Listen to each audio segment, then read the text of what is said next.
bisa menahan keluhan kepada manusia, wa qalbuhu sabirun radin bil qada, dan hatinya itu bisa tetap sabar, radin bil qada, dan ridha dengan qada qadar, lam yakun juz'an, dia akan tidak menemukan sebuah kerupakan atau kesulitan. Inti dalam sebuah kehidupan, rahasia terutama itu adalah, yang paling titik utama adalah qalbuhu sabirun, yaitu berusaha melatih hati itu supaya sabar. Diterka sebuah kehidupan di dunia ini, mau tidak mau kita itu harus, bekal utama itu melatih hati kita itu selalu sabar. Sabar segala hal. Nanti di bawahnya ada pembagian sabar, atau mungkin dulu telah dibahas sabar melakukan taat, sabar meninggalkan maksiat, dan sabar atas segala musibah. Jadi tidak hanya pas ketika ditimpa musibah saja, ketika menjalankan ketaatan itu juga penuh kesabaran, karena kita harus berbentur dengan nafsu kita sendiri, dengan harus bagaimana berdamai dengan diri kita sendiri, ya kan, gitu. Nah, itu adalah bentuk kesabaran juga. Setelah itu rodim bil qada, ridho atas tentang ketetapan dan ketentuan Allah. Ya paling enak nih ridho pas begitu nikmat, ya gitu. Yang paling berat itu ketika hal yang tidak sesuai dengan ekspektasi kita, ya kan, gitu, sesuai bayangan kita. Ternyata kok begini, ya gitu. Ternyata kok begini. Dan dari segitu kita tahu betapa Allah Subhanahu wa Ta'ala itu maha ala kulli syai'in qadir. Semuanya itu kuasa, berkehendak. Gitu. Bahkan baginda Nabi Muhammad SAW pernah bersabda, ajadani ya Jibril magmuman wajadani makruban. Nabi itu pengen ditemani malaikat Jibril dalam keadaan susah maupun senang. Jadi bentuk kesetiaan itu sudah diajarkan baginda Nabi dari dulu. Magmuman dalam keadaan lapang, makruban rupek. Jibril, sampean ku ngancani aku terus, kancanono aku terus. Aku butuh pendamping, penerima wahyu dari, ibaratnya wasilah untuk wahyu dari Allah, kan gitu, supaya saya tegar dan kuat menjalani risalah ini, gitu. Itu adalah jawaban dari Su'ajibin anhu fi maradati mauti kaifa tasbih. Wal maqalatu salisatu wal ishrun. Selanjutnya nasihat yang ke-23 an Hatim al-Asam radhiyallahu anhu wa huwa Abu Abdurrahman Hatim bin Alwan wa yuqalu Hatim bin Yusuf wa huwa min akabiril masyayikh Khurasan wa kana tilmidun syaqiqun wa annahu ja'at imra'atan fa asalat Hatiman an mas'alatin fattafaqa annahu kharaja minha fi tilkal halati sawta fa khajalat faqala Hatim irfa'i sawta fa'arafin min nafsihi annahu asam fasarrat mal mar'atu bidzalika wa qalat innahu lam yusma' sawt faghliba alaihi ismu sumam ma min sabahin illa wa yaqulu syaitanu li ma ta'kulu wa ma talbasu wa aina taskunu fa aqulu lahu akalul maut ay adhuku miraratul maut wa albasul kafan wa askanul qabr fayahrubu asyaitanu bidhar mirra minni, maka keplayon apa setan. Imam Hatim yang terkenal tuli, ya. Imam Hatim itu mempunyai julukan asammu, itu ibaratnya tuli, ya, tuli, asom. Akma itu bisu, asom itu tuli, budek, ya. Aslinya beliau nggak tuli. Namanya beliau Abu Abdurrahman Hatim bin Alwi. Nah, itu beliau adalah salah satu pembesar dari para masyayikh Khurasan. Semua muridnya itu sangat cinta dan hormat sekali kepada beliau.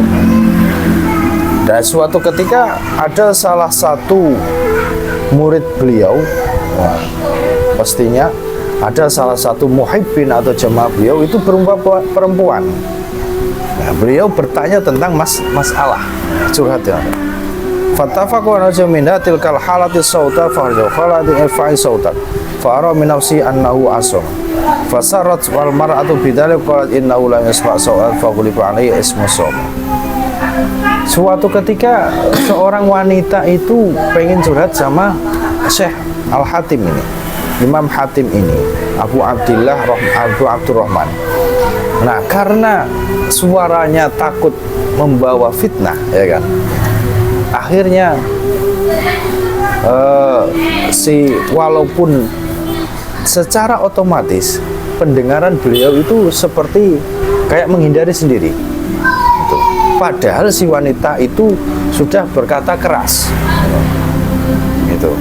Irfa sautak sampai di irfa'in sautaka, keraskan lagi suara. Padahal gue berarti Imam Hatim itu budek berarti. Padahal itu ibaratnya dengarnya samar-samar, kayak disensor gitu. Tetapi hebatnya lagi dalam inti permasalahannya dengar.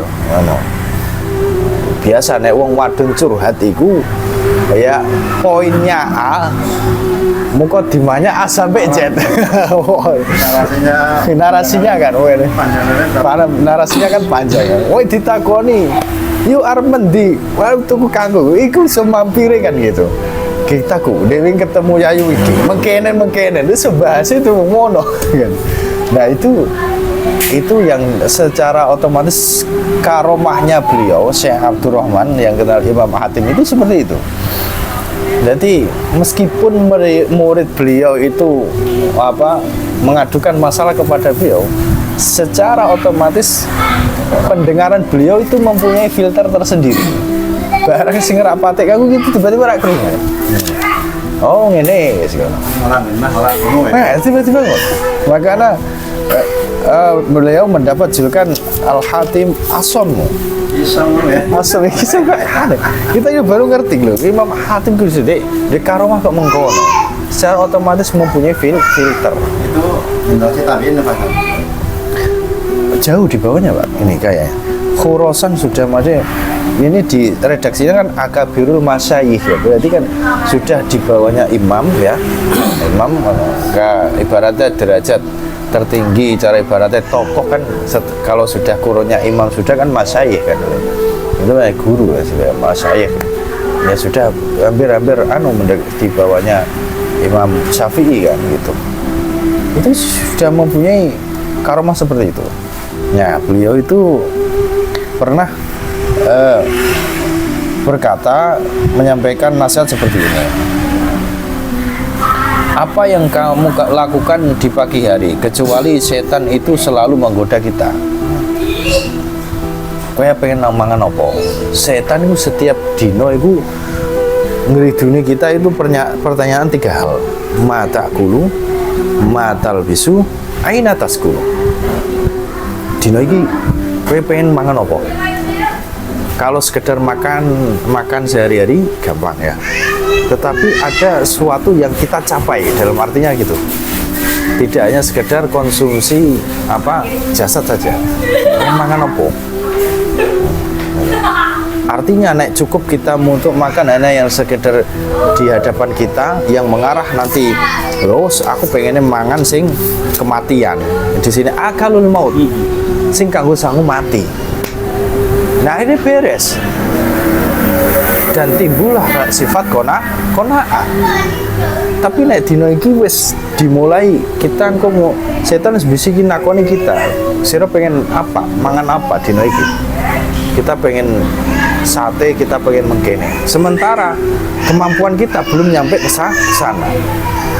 Akhirnya apa yang dilakukan adalah suatu pelanggaran akhirnya. Dimulai dari itu pertanyaan 3 ini. Terus wama talbisu. Dino iki pengen nganggo pakaian piye? Mungkin pakaian kebanggaan kah? Atau memakai pakaian sederhanaan kah? Nah, itu. Atau mungkin kamu ingin berebut seragam yang sesuai orang-orang pada umumnya di sana. Gitu. Dan yang terakhir wa aina taskun. Dina iku pengen mendi kan. Makanya di sini arahannya Imam Hatim ini orientasinya mengarahnya selalu ke akhirat. Apa yang kamu makan? Panganan sing nganggo mati. Wal basu pakaian apa? Pakaian kain kafan. Artinya kain kafan apa? Walibasut taqwa, baju yang putih, yang baju bagus, yang itu adalah baju ketakwaan. Tidak, bukan berarti nggak harus putih, nggak. Maksudnya kita jangan terlalu sampai memikirkan, wes cukup kita nyaman dengan baju-baju kita seperti ini. Ya, umum. Artinya begini Pak, jangan terpancing kadang kita wes ketepuk mungkin nih. Belum bae ning kene ana pangkate ya kan. Ana lencanane gue angka kan. Ana bukure tak ana apare kan gitu. Kadang kan orang itu memang kadang ada yang mempunyai jiwa seperti itu. Wis di kondangan yang opo padahal konsepnya undangan wong biasa ya kan. Padahal selamatan, tahlilan atau apa. Saking kadang wong pengen nunjukno dia mempunyai seragam yang ya. Itu juga pengen seragam. Iya ngono ya sekene ono lencanane. Nah, gitu. Itulah adanya baju kebanggaan kan itu. Kebesaran ya, baju kebesaran ya benar Pak. Ya itu wa matal bisu. Pengen go opo. Kalau kita bisa memanage, kita bisa mengatur keinginan kita seperti itu. Wes pakaian anu wae. Sederhana seperti nutup aurat kan gitu.